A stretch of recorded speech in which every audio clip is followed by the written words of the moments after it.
Hello everybody, and thank you for tuning in to the weekly report. Just say no to Jeff Sessions.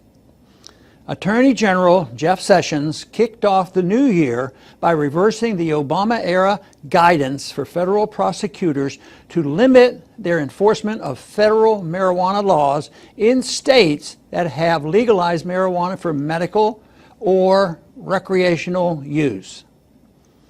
In what is almost certainly not a coincidence, Sessions' announcement came days after California's law legalizing recreational marijuana sales went into effect.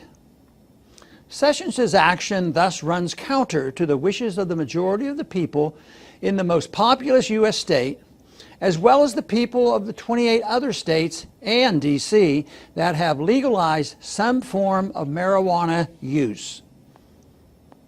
Federal laws criminalizing marijuana and other drugs have failed to reduce drug use.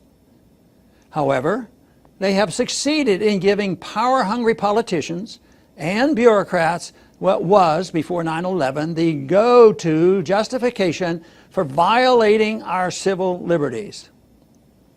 The federal war on marijuana has also wasted billions of taxpayers' dollars.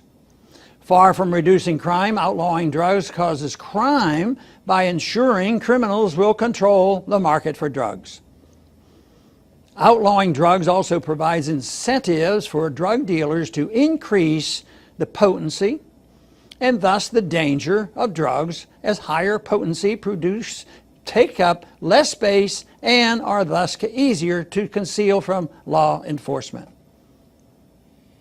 The U.S. Constitution does not give the federal government any authority to criminalize marijuana.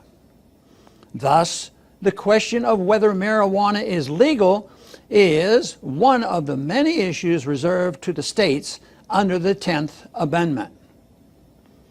If the Constitution gives Congress the power to ban marijuana, then why was it necessary to amend the Constitution to give Congress the power to ban alcohol?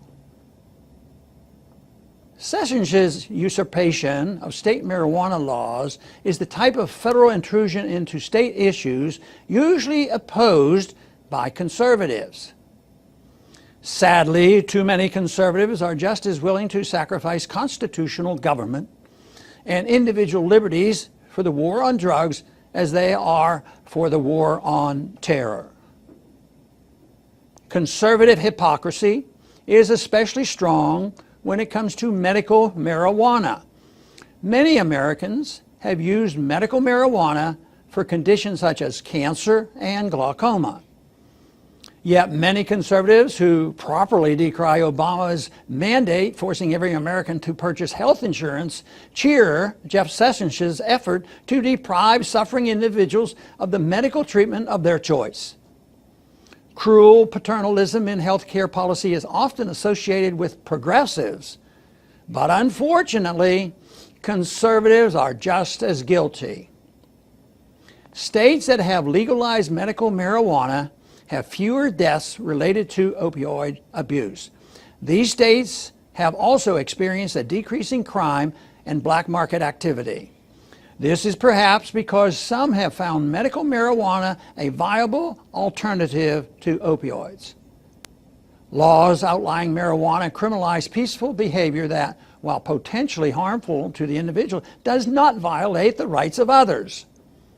Therefore, these laws, like all laws authorizing government force against peaceful, if immoral, actions, are incompatible with a free society. Once again, we see the hypocrisy of conservatives who decry progressives' war on tobacco and fatty foods, yet supporting jailing marijuana users. Federal laws outlining marijuana violates the Constitution, justify violations of civil liberties, and increase violence by criminalizing non-violent behavior voluntarily chosen by individuals. Drug laws undermine the moral principles of underlying a free society. President Trump should fire Jeff Sessions and replace him with someone who respects the Constitution and individual liberty. Also, officials from states with legal, medical, or recreational marijuana should refuse to cooperate with those tasked with enforcing federal marijuana laws. If President Trump and state officials stand up for liberty, the people will join them in saying no to Jeff Sessions.